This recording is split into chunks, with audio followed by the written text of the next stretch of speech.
Hey, this is Notser, and today we're taking a look at another legendary module. This time it's the legendary module for the Tier 10 British battleship, Conqueror. We are on the map north, and the build is on the screen. So for the commander, nothing changes. This is my Conqueror commander. It takes advantage of Jack Dunkirk's improved expert marksman and jack of all trades. It's a tanky build. There's nothing more to explain commander-wise. For the modules, I decided to switch in two separate modules to make this build work, and one of them is the faster rudder shift in slot 4, and then of course the legendary module takes up slot 5 for the Conqueror. Alright, so enemy Minotaur, spotted briefly, decides to use his smoke. He fires his guns. I return fire to the last known position on the minimap. I place a crosshair around it, and I was hoping for good grouping. Oh, we got it. First blood, devastating strike, 43,000 damage done, and the enemy has one less ship. I'm sure the Minotaur player is very surprised by that outcome, and I was very surprised on stream. It is shocking that it was that consistent enough to kill it. I'm used to unassisted accuracy, basically a single shell going towards the target, not enough to completely wipe out in one shot. And that was great, but that's not why we're here. We're here to talk about the legendary module for the Conqueror. So the legendary module is in slot 5, as you probably saw at the beginning of the video, and slot 5 competes with concealment, target acquisition, and if it was a cruiser or a destroyer, it would compete with another steering gear modification. But that doesn't really matter because the legendary for the Conqueror is a steering gear modification. So you drop your concealment module, because everyone has that in slot 5, and what you pick up is plus 13% to main turret's traverse speed, so faster turret traverse, minus 80% to steering gear's repair time, so faster steering gear's repair, and then minus 40% to rudder shift time, so faster rudder shift. Combining that with the slot 4 rudder shift, we've got an outstanding experience. This is very much like the Vanguard, only way better. We're talking 12 419mm guns. High explosive is legendary. Honestly, the AP should be legendary. Too many people just blind fire high explosive, but regardless of that comment, the rudder is fantastic. The guns, outstanding. The heal, the best in the game. So the platform is ready and ready to go. You do give up concealment, which is both offensive and defensive in its tool, but if you're always spotted, always firing, the concealment didn't really improve much, only that enemies were slightly less accurate towards you. The rudder alone would allow for way less accuracy in your opponents if you're actively maneuvering. And that's exactly what you do here. You actively maneuver, you return fire with the best ammo type, and over the course of the battle, my heal is off of cooldown every time I need it, because I have the maneuverability to really mitigate a lot of damage. Torpedoes, not a big deal. Usually, torpedoes are a giant deal for a Conqueror because it has almost no torpedo protection. With your rudder, it's much easier for you to angle and avoid actively and be more unpredictable. I really enjoy this identity. There are legitimate concerns, though, that you're sacrificing your concealment module for faster rudder shift. Concealment is an outstanding stat to always have, and having more of it makes you even better. But this Conqueror, because it had great concealment already, it's very competitive with all the other battleships at this tier. It does give up, absolutely, certain situations that would always be an advantage to the Conqueror, but it gains in other situations where it wasn't a clear advantage. It wasn't so obvious that the Conqueror's rudder was so much better that it could be actively maneuvered. Unfortunately, it's not that close. It really relies on this legendary module, coupled with that other rudder shift mod, to make the identity work. It really does desperately need it. And, honestly, if you've got a Dunkirk, Jack, or Bert, the expert marksman helps as well. Anytime your turret's traversing, it's not going towards the target, right? That's the whole idea. You want to limit the traversal when you can fire. But, as you can see, Massachusetts, big, heavy, slow American shells, they hate actively maneuvering ships. They loathe it. They can't keep up. I have a huge advantage now against the Massachusetts, the Missouri, and the Montana on this flank. All I have to do is limit the number of targets that actually can fire on me. You know, all these things need to be considered.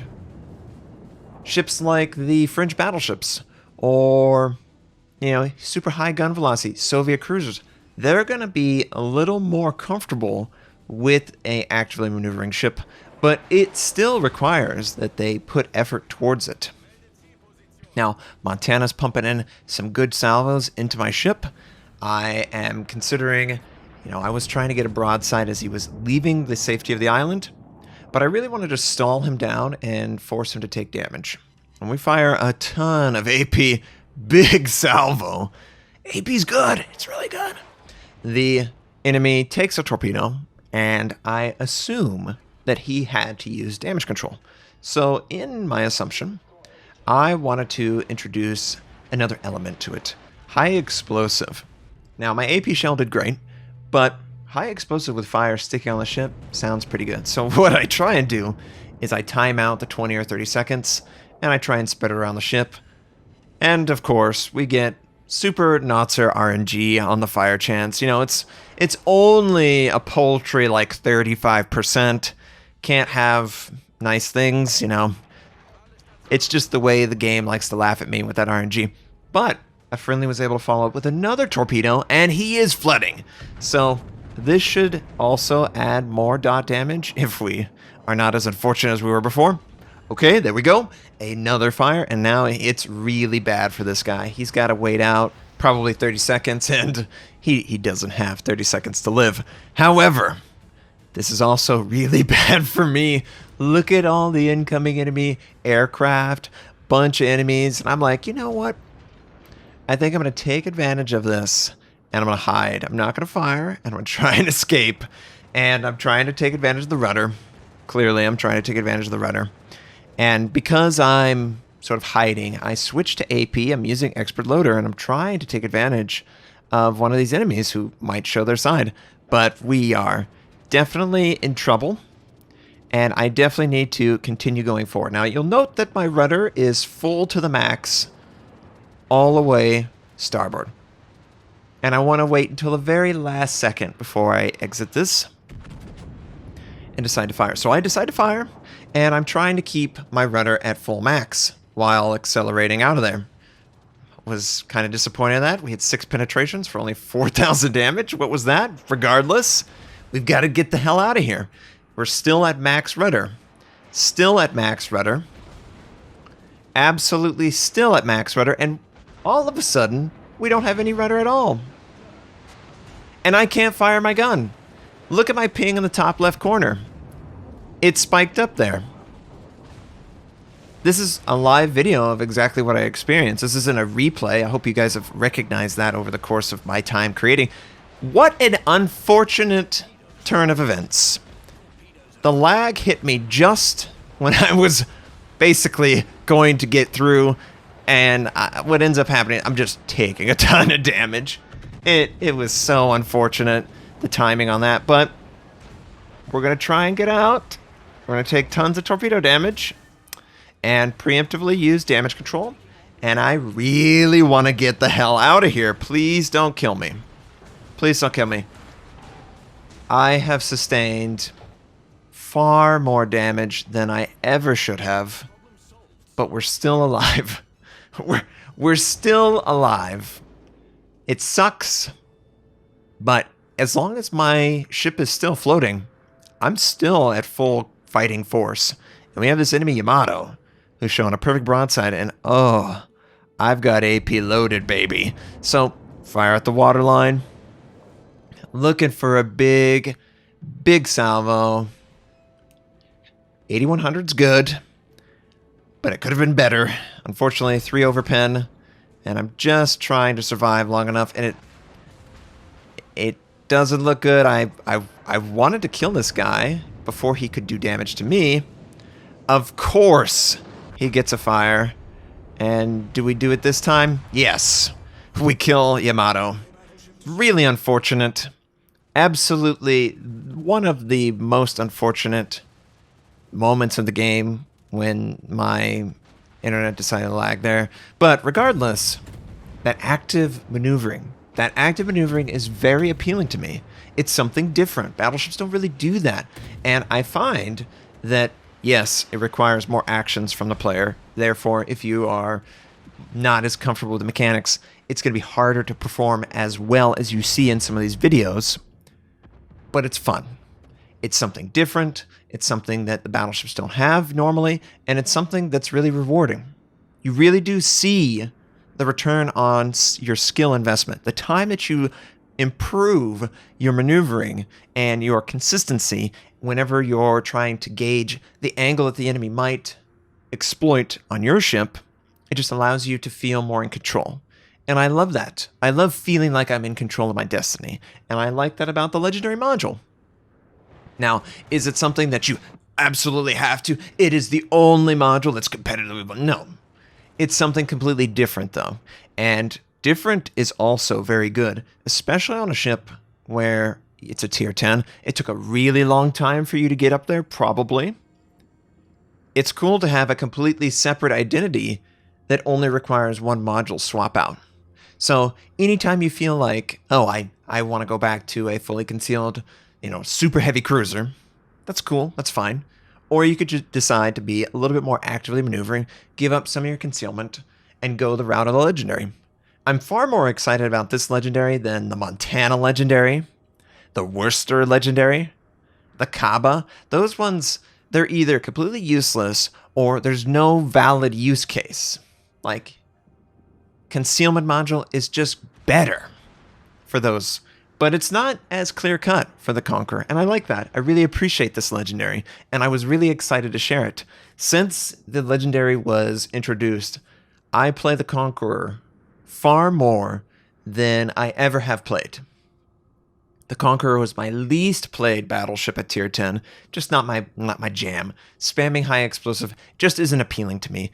But with this active maneuvering, and I can play it any way I damn well please, right? I can fire AP when I think AP is appropriate. It ends up just fulfilling that playstyle that I've come to love in the Vanguard and a little bit in the Roma, but mostly in the Vanguard. And I'm just thrilled that it existed in a Legendary, and I didn't really give it enough time back in the day, and I apologize for that. But clearly, we do a ton of damage. Clearly, outside of terrible luck when it comes to the lag, it would be easily capable of mitigating 3 million plus, maybe 3.5, and that's a very consistent number to reach potentially. That's not an accident. That's because actively maneuvering provides you with better, consistent protection than relying on your concealment. Concealment can only help you so much. It can't help you with radar. It can't help you with aircraft. But your rudder shift is definitely something that can help you. And it's fun that it's in a battleship. I think it makes it more appealing, more attractive. Plus, we consider that actively maneuvering shells and torpedoes. What about the aircraft carrier? They're going to be a menace when the CV rework goes live. They have so much more maneuverability than they had previously, and it's way more important that you spend the time maneuvering, because if you don't, it's just going to be consistent damage that will eventually fledge you out and you'll die. So I'm really excited to play the Conqueror more, and I'm going to continue to find Legendary modules that feel like they're worth the time investment. They're sort of transformative rather than slightly altering, and most of them slightly alter in the worst direction possible. Just absolutely makes the ship worse in every way. But Conqueror one? No. It's definitely worth it. If you've got the Conqueror and you're intrigued by the Vanguard or intrigued by that playstyle, go for it. It's a good investment. Just as the Des Moines. Des Moines one transformed the acceleration, and it's honestly the most fun Legendary that I have. Why wouldn't the one that transforms the rudder be just as exciting for players? So I hope you enjoyed seeing the Conqueror with this legendary module. In the comments, tell me what you think. Is it something that's intriguing to you? Did you have any interest in it at all before, and now that you've seen it, you might go after it? Or just in general, name a legendary that you think deserves coverage. I'll definitely try and look at it. I hope you enjoyed the video. I hope you have a wonderful day, and I'll catch you next time. And oh yeah, single fire.